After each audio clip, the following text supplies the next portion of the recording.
it's Solomon39 again and welcome to my channel. In this video, we'll be talking about silicon and what a wonderful element it is. Let's jump straight in.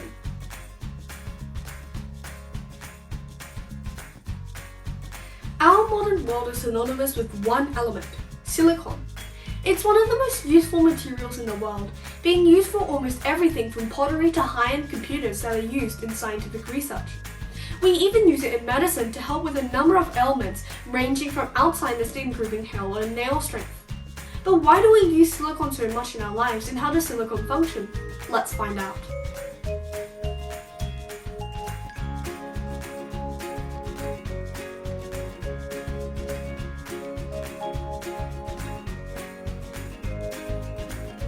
Silicon is a humble element, with an elemental symbol of Si, the first two letters of its name, and an atomic number of 14. Silicon is nothing special, compared with the other elements that we have discussed in the past. Silicon is in the 14th group of the periodic table, a group that includes the elements tin, carbon, lead, and germanium. Because of silicon's similarity to carbon, some believe that silicon could also support life in the same way that carbon does for us.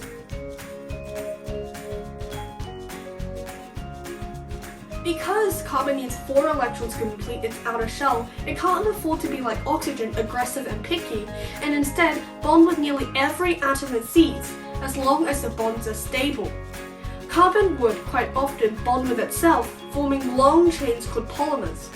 These long chains can form anything from proteins to plastics, and form the basis of our bodies.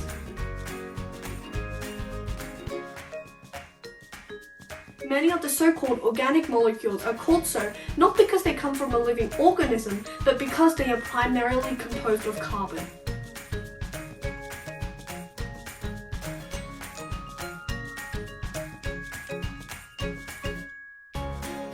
Like carbon, silicon can also bond to 4 other atoms simultaneously, as well as show a similar crystal structure to carbon, with pure silicon having the same crystal structure as diamonds. Silicon is also 150 times more common than carbon in the crust and is the basis for many of the rocky inner planets of the solar system, making it theoretically possible to have silicon-based life somewhere in the universe. Some scientists conjecture that silicon-based life could be possible, as bacteria were shown to make organic silicon compounds, giving hope to the hypothesis that a silicon-based life system might be possible. Life as we know it is universally based on some combination of carbon compounds. But what if life exists based on another element? For instance, silicon. There has also been evidence of marine sponges being able to incorporate silicon into their bodies as a form of structural support, as well as being an essential nutrient for marine life. Organosilicon compounds are also extremely widespread in our lives, being contained everywhere from pesticides and herbicides to being in the food that we eat. Not necessarily, Wolf. I've heard of the theoretical possibility of life based on silicon, but silicon-based life would be of an entirely different order. However, it is generally accepted that the possibility for silicon-based life is extremely low because of silicon's high melting, boiling, and vaporizing points, as well as the fact that silicon is not soluble in water, the most common liquid in the universe, a big hindrance to the development of silicon-based life. Another hindrance to the development of silicon-based life is the fact that there has been no evidence of life being formed on the basis of silicon. Silicon dioxide is also a solid, making the disposal of silicon dioxide extremely impractical. Any organism that is of silicon-based life would have trouble breathing unless they were extremely small, which makes it almost impossible for life to develop.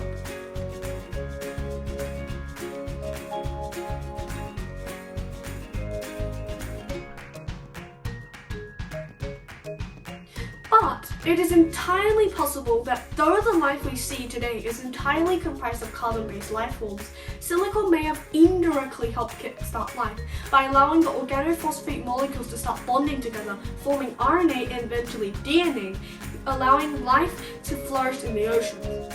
The silica-based clay around the volcanoes and the shallow tide pools could have had chirality or handiness and influenced the creation and bonding of the carbon molecules, resulting in the chirality of them.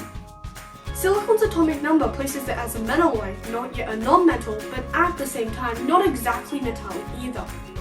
This is a trait that makes silicon so useful in computers. Its properties make it act like both an on and an off switch, depending on the circumstances it is placed in.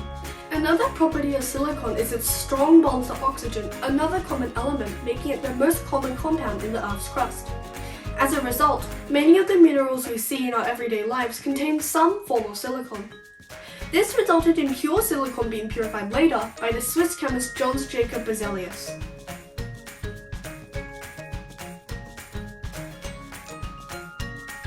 Silicon is most commonly found in nature in the form of silicon dioxide with the atomic formula of SiO2. We find it frequently in sand, and it is what many common rocks are made out of. The most common group of minerals, the feldspar group, contains of silicon dioxide in its elemental neighbor, aluminium, as well as other elements such as barium and potassium. Feldspars make up 41% of the Earth's crust by weight, making them the most abundant mineral group in the Earth's crust. Quartz, which is the purest form of silicon dioxide, is the second most abundant mineral group in the Earth's crust. Quartz and the other silicate materials form the basis of many rocks, stones, and jewels that we see around us every single day.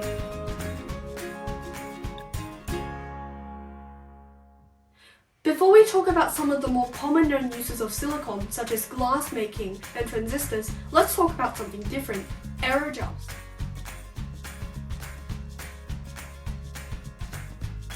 Aerogels are an extremely light material that are predominantly made out of air, with a strong but light skeleton that was usually made out of silica, called silica aerogels.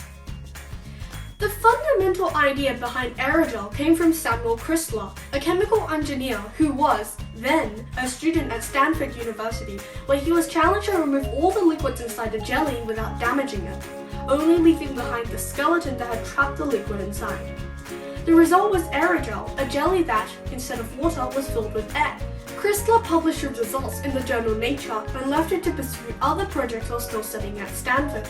Despite the fact that this was a truly amazing feat, the discovery was largely ignored in favor of the other, more exciting discoveries that happened around this time, such as the invention of the electron microscope by Ernst Rucker and the electron diffraction within crystals by William Bragg.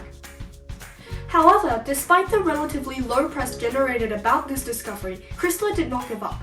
Partnering with Monsanto, Chrysler tried to use and market aerogel as a thermal insulator, one of the most defining aspects of aerogel.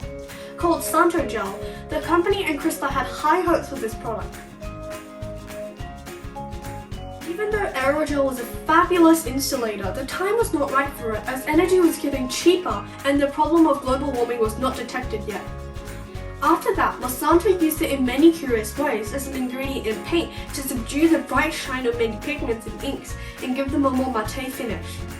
However, aerogel proved too expensive to manufacture and compete against other, cheaper alternatives, making it forgotten and cast off. Unfortunately, Chrysler died just as the world had realized how much of a wonder his material really was.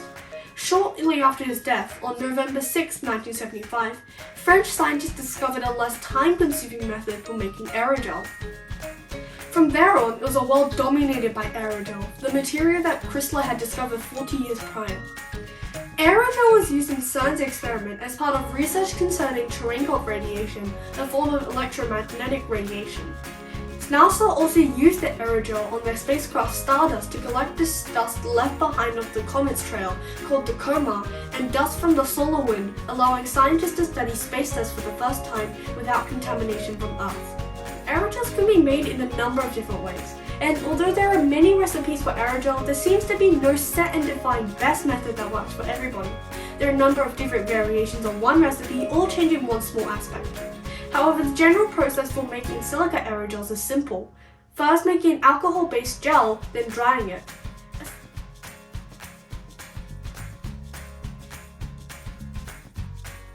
A silicon alkoxide is used in this step, often tetramethyl orthosilicate or tetraethyl orthosilicate, TMOS and TEOS respectively, alongside water and alcohol or acetone to solve as a co-solvent.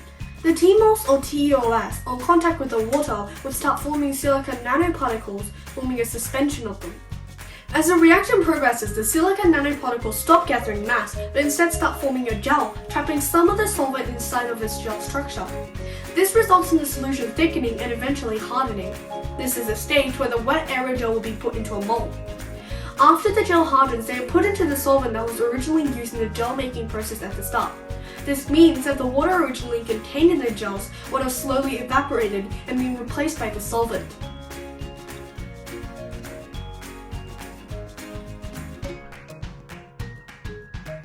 After the gels have been thoroughly soaked by the solvent, the next step is to replace the solvent with a gas through supercritical drying.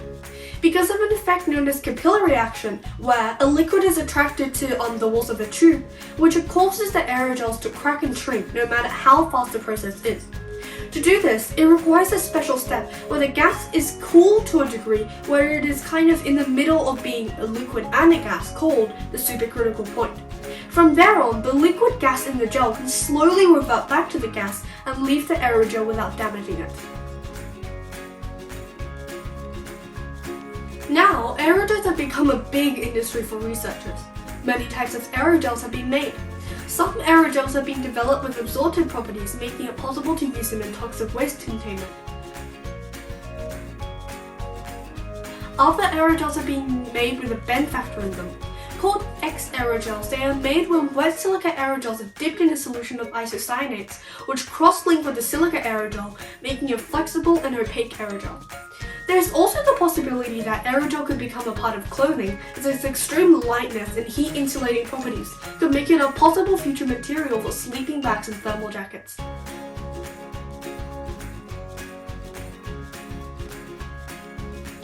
Hi, it's Loma39 again, and thank you for watching this video. Next time, we'll be talking about the fascinating history of glass and how it's made. See you in the next video. Bye!